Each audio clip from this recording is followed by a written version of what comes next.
Deus quer que você reine. Cristo é a nossa redenção.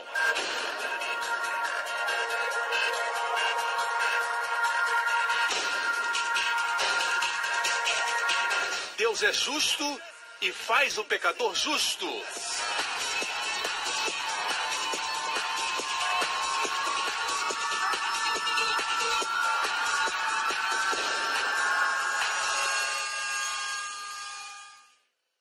A seguir no programa de hoje, o seu pecado não anula a graça. A graça é maior. Deus é bom.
For your love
just declare it. Your love will never fail. Now and evermore I say, you are my righteousness. My life is in your hands, in your hands. Now and evermore I say, I am forgiven much. Your mercy knows no end, knows no end. Now and evermore I say, you are my righteousness. My life is in your hands, in your hands. Now and evermore I say, I am forgiven much. Your mercy knows no end, knows no end. It knows no end. Hoje, com o pastor Joseph Prince, tenho muito no meu espírito que quero compartilhar com você hoje. Deus tem me falado sobre este assunto e quero falar sobre o maná celestial. Em hebraico, maná quer dizer o que é isso? E a palavra manhu em hebraico, o que é isso? O que é isso? A Bíblia diz em Êxodo 16, versículo 11, e o Senhor disse a Moisés: ouvi as queixas dos israelitas, responda-lhes que ao pôr do sol vocês comerão carne, e ao amanhecer se fartarão de pão, e saberão que eu sou o Senhor Deus. Ao final da tarde apareceram codornizes que cobriram o lugar onde estavam acampados. Ao amanhecer havia uma camada de orvalho ao redor do acampamento. Verso 14. Depois que o orvalho secou, flocos finos semelhantes à geada estavam sobre a superfície do deserto. Em outra versão diz uma coisa miúda e redonda. Quando os israelitas viram aquilo, começaram a perguntar uns aos outros: Manhu, Manhu, o que é isso? Pois não sabiam do que se tratava. Disse-lhes Moisés: este é o pão que o Senhor lhes deu para comer. Eu quero falar sobre o maná celestial. Tenho falado sobre este assunto, mas o que vou falar é extraordinário, porque, como disse, Deus tem falado comigo. Deus falou comigo e comecei a estudar sobre o assunto do maná. Recentemente, Deus disse que todos os dias o diabo tem propósitos, planos contra você. Todo projeto que o inimigo tem contra você, tudo que o inimigo planeje contra você, eu digo a você, nunca pega Deus de surpresa. Certo? Seja qual for a tribulação, qual a luta que você tem durante o dia, não surpreende a Deus. E Deus disse para mim, eu coloquei toda a sua vitória, todas as provisões, todos os suprimentos, toda a graça no maná diário. Tudo que você precisa para aquele dia está no maná, que você recebe pela manhã. E nesse maná, apesar de pequeno, contém todos os suprimentos, todas as provisões, toda a graça que necessita para aquele dia. E o maná é somente para um dia. Não pode ser guardado para amanhã. Alguns guardaram o maná para o dia seguinte, Deus disse, não guardem o maná para o dia seguinte. Alguns guardaram e criou bicho e começou a cheirar mal. O que é o maná? Vamos explicar o que é. O maná é nosso pão diário, que é a palavra de Deus que vem a nós. Vem a nós em pedaços pequenos. Deus não faz cair toda a sua sabedoria, que é muito concentrada para você receber. Ele dá a sua sabedoria em forma de maná. Uma coisa miúda, redonda, uma coisa miúda, redonda, algo muito interessante. Depois falamos dessa coisa redonda e pequena. Mas leiamos João capítulo 6. Digo-lhes a verdade, não foi Moisés quem lhes deu o pão do céu, mas é meu Pai quem lhes dá o verdadeiro pão do céu. Pois o pão de Deus é aquele que desceu do céu e dá vida ao mundo. Ele não veio para dar leis, veio para dar vida. Disseram eles, Senhor, dá-nos sempre desse pão. Parecem singapurianos. Então Jesus declarou, eu sou o pão da vida. Aquele que vem a mim nunca terá fome. Aquele que crê em mim nunca terá sede. Assim Jesus é o pão da vida, o verdadeiro maná, o verdadeiro pão que vem do céu. Posso ter um amém? Assim, essa palavra de Deus que recebemos todo dia, não é somente a palavra de Theos, Deus, é a palavra de Cristo, que é Christos. Muitos dizem, a fé vem pelo ouvir a palavra de Deus. Mas, na verdade, no original grego diz, a fé vem pelo ouvir a palavra de Cristo. Remato Christos, não remato Theos. É a palavra sobre Cristo, a revelação de Jesus Cristo, da pessoa de Jesus. Sempre que escuto uma pregação, ela é maná dos céus. E nesse maná está toda a graça, vitória, poder que você necessita. Amém, igreja? Voltemos a Êxodo 16, verso 31. Diz aqui que o maná era como semente de coentro branco. E o seu sabor era como bolos de mel. Vou repetir. Era como semente de coentro branco. Não era um coentro comum, era um coentro especial que existe em Israel que é branco. E o sabor era doce, como o mel. Guarde isso na mente para depois. E a Bíblia diz que todos pegavam de acordo com as suas necessidades. Alguns precisavam mais do que outros. Por isso, para alguns, o suprimento diário eram 4 refeições. Uns ficavam satisfeitos com somente 2 refeições. Era o apetite deles. Por isso Deus disse, quando pegarem o maná, é isso que tem que fazer. Ao pegar o maná, verso 16, essa é a palavra que o Senhor tem mandado. Colhei dele cada um conforme o que pode comer. 1 homer por cabeça, segundo o número das vossas almas. É uma medida, ok? E os filhos de Israel fizeram assim, colheram uns mais e outros menos. Olhe para mim. Naquela época, em Israel, 1 homer era o suprimento de um dia. O suprimento de um dia. Certo? A Bíblia diz, porém, medindo-o com homer, não sobejava o que colhera muito, nem faltava o que colhera pouco. Cada um colheu tanto quanto podia comer. Isso é incrível. Acontecia um milagre. Por exemplo, pessoas como o pastor Henry têm grandes revelações de Jesus. E alguns se desencorajam e dizem, quando eu leio a Bíblia, quando escuto pregações, eu só entendo um pouquinho, só entendo 1 ou 2 versículos. O pastor Henry entende 10 versículos de uma vez só. Eu não sou como ele é um grande mestre. Assim, alguns se desencorajam, mas a Bíblia diz que tanto que colheu muito quanto que colheu pouco, Deus faz assim, aqueles que colheram muito, certo? A bênção que recebem, a vitória que recebem, a paz, a virtude e a alegria que recebem, a graça que recebem, não será maior do que daqueles que colheram pouco. Quem colheu pouco não terá falta. Deus é bom.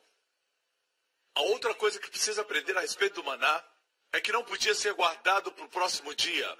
Criava bichos e cheirava mal. Ou seja, temos que ter novas revelações todos os dias. Não podemos dizer, pastor, a mensagem da semana passada foi ótima, ainda estou mastigando. Mas você tem que ter uma palavra nova todos os dias. Ou escutando mensagens gravadas, ou lendo um livro que fale de Cristo. Você precisa da sua porção diária. Posso ter um amém?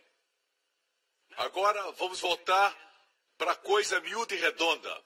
A Bíblia diz que quando o orvalho se levantou, eis que sobre a face do deserto estava uma coisa miúda, redonda. Diga uma coisa miúda e redonda. Muitos de nós buscamos grandes revelações de Jesus, quando Deus tem nos dado, todos os dias, sempre, pequenas revelações. Mas buscamos grandes revelações de Cristo. Por exemplo, alguém pergunta, o que você aprendeu nessa semana de Deus? E vocês, não foi muito, aprendi a importância da Bíblia, a importância... Não pense desse jeito, não existe nada pequeno no que se refere a Jesus. Posso ter um amém? Precisamos aprender outra coisa sobre o maná.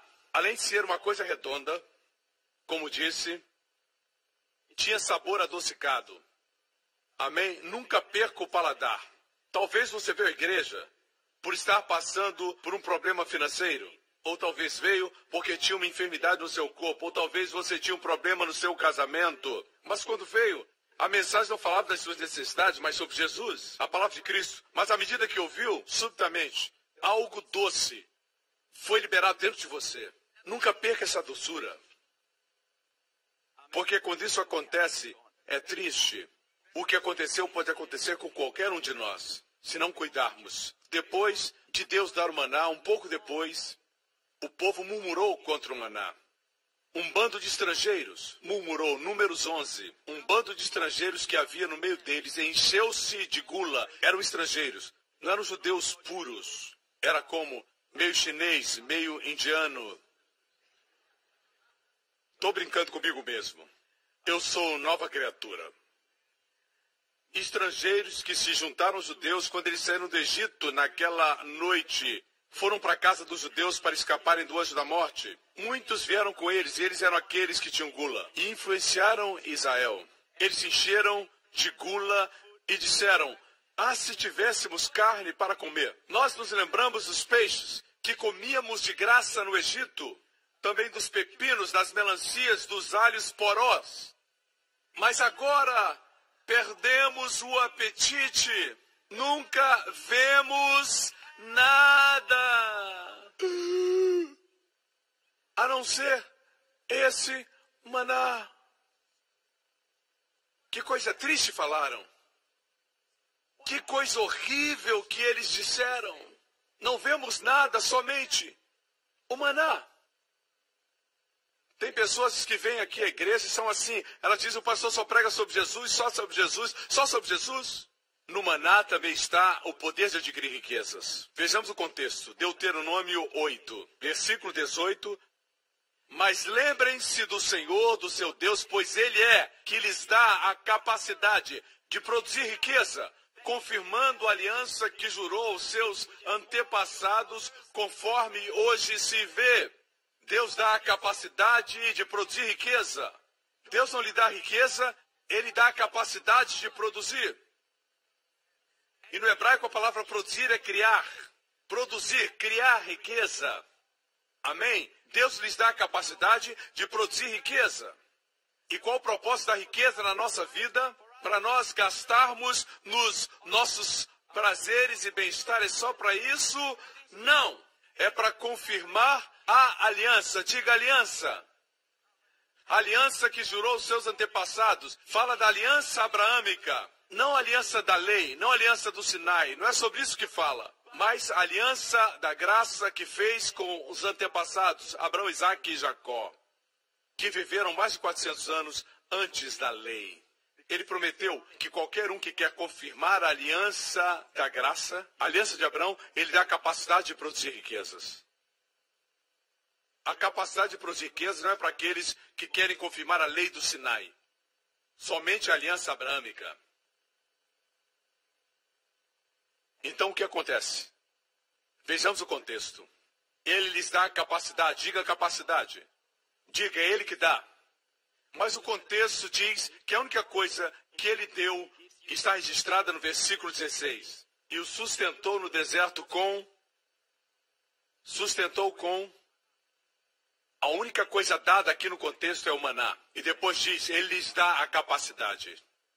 No maná está a capacidade de produzir riquezas. Deixe-me concluir. Uma das coisas mais tristes, como mencionei, Números 11, murmuraram, certo? Mas agora perdemos o apetite, nunca vemos nada, a não ser esse maná. Quando disseram isso, o maná mudou. Agora, o maná era como semente de coentro e sua aparência era a aparência de resina. Quando Deus deu o maná, a cor era branca. Agora tinha cor de resina, era bege. Jesus não era mais puro aos olhos deles. Não era mais branco, porque eles tinham mudado. E até o maná mudou. Você viu? O versículo seguinte diz, o povo saía recolhendo o maná nas redondezas e o moía no moinho manual e depois cozinhava o maná e fazia bolos que tinham gosto de bolo amassado com azeite de oliva. Você já comeu um biscoito feito somente com óleo? Não tem sabor. O maná anteriormente era adocicado. como mel. Perdeu o sabor e eles moíam no moinho ou socavam num pilão para ter outro gosto. Esse moer e esse socar simboliza o esforço humano. Buscam a palavra de Deus e não estão satisfeitos com aquilo que Deus dá de forma livre e de forma abençoada. Eles se esforçam para ter revelação e procuram conhecimento nessa área, naquela, em finanças, naquele outro assunto, quando Deus quer nos dar sua palavra livremente. Para eles, Cristo perde. Na verdade, Cristo nunca perde sua doçura. Nós é que perdemos. Uma das coisas mais tocantes que li foi isso. Em Números 11, versículo 4, eles murmuraram e reclamaram. E no versículo 6 disseram, nunca vemos nada a não ser este maná. Veja agora o versículo 9. Quando o orvalho caía sobre o acampamento à noite, também caía o maná. Quando o orvalho caía no acampamento, também caía o maná. Deus continuou dando o maná. O seu pecado não anula a graça. A graça é maior. À noite, quando os murmuradores dormiam, gotas de misericórdia caíam sobre o acampamento. A fidelidade de Deus, sua vitória, sua provisão, o poder para enriquecer, caía sobre eles. Amém? Deus é bom. Diz que a noite caía. Diga a noite. A noite é o momento mais escuro da vida de alguém. No momento mais escuro da vida daqueles murmuradores, Deus lhes deu o maná. Mais um princípio.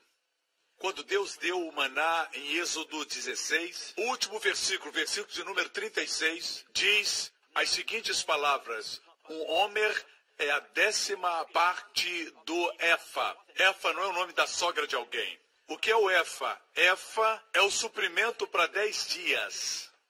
Assim, o homer é 1/10, o suprimento de um dia, ok? 1/10 pertence a Deus. Lembre-se sempre, seja o que for, 1/10 pertence a Deus. Por isso, os 10 mandamentos pertencem a Deus. Não é para o homem, somente Deus pode guardar. É um padrão de Deus, pertence à sua natureza. Está entendendo? O homem não pode se apropriar e agir como se fosse Deus. O homem precisa que Deus seja o Salvador, não um exemplo para ser seguido, baseado na sua força. Você me escuta? Ok? Agora, em todas as coisas, a 10ª parte pertence a Deus, é como o princípio da batalha. Nas batalhas, Deus não quer que você lute. Davi conhecia esse segredo, por isso foi vitorioso. Quando enfrentou Golias, foi isso que ele citou para Golias. A batalha pertence ao Senhor. Quer dizer, a batalha pertence ao Senhor. Deus não diz que a batalha pertence a você. Nas batalhas diárias não tem o direito de lutar. A batalha não é sua. É do Senhor. Mas a vitória é sua. Quando enfrentar uma batalha, diga, a batalha é do Senhor. Deus gosta disso. Amém? Assim abre espaço para a sua onipotência se manifestar. Amém? A 10ª parte pertence ao Senhor. Existe um princípio na Bíblia chamado primícias. É um termo bíblico, em Romanos 11. E se as primícias são santas, também a massa o é. Quer dizer, se a 10ª parte é separada para Deus, o resto é separado para Deus. Existe algo sobre o dinheiro. Eu acho que vou dizer pela primeira vez. Nós falamos que o dinheiro é amoral. Não é bom nem é mal. Mas quando leio a Bíblia, no Novo Testamento, essa frase é dita com frequência. Torpe ganância, lucro torpe. As riquezas da injustiça. Dificilmente se fala de lucro limpo. Ou é injusto ou é torpe. E eu perguntei ao Senhor por quê. E ele me mostrou que o dinheiro, como a água, está sempre circulando ao redor do mundo. O dinheiro que você recebe como salário, o dinheiro que recebeu como remuneração, você não sabe onde ele esteve. Algumas vezes sustentou pornografia, algumas vezes trabalho infantil. Não sabemos onde esteve. O dinheiro em si é dinheiro torpe. Mas a Bíblia diz que se você pegar as primícias, 1/10, e santificar e separar para Deus, o resto será santo. E o que é santo, o diabo não pode tocar. O diabo só pode tocar o que é sujo, o que é impuro, o que é imundo. É por isso que quando você não separa o seu dízimo, você descobre que os 100% que você guarda, parece que é guardado em sacos furados. Mas aqueles que dão o dízimo para o Senhor, os 90% duram.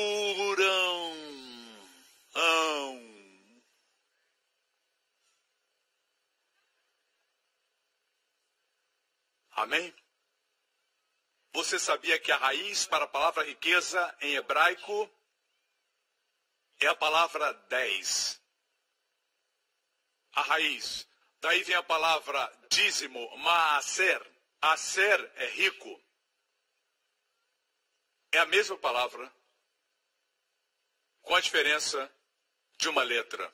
A mesma raiz. Riqueza vem da palavra 10. Você aprendeu o princípio. Use-o. Você diz, não tenho tempo. 24 horas são dados para todo menino, menina, homem e mulher. Pegue 2 horas e 40 minutos e dê para Deus.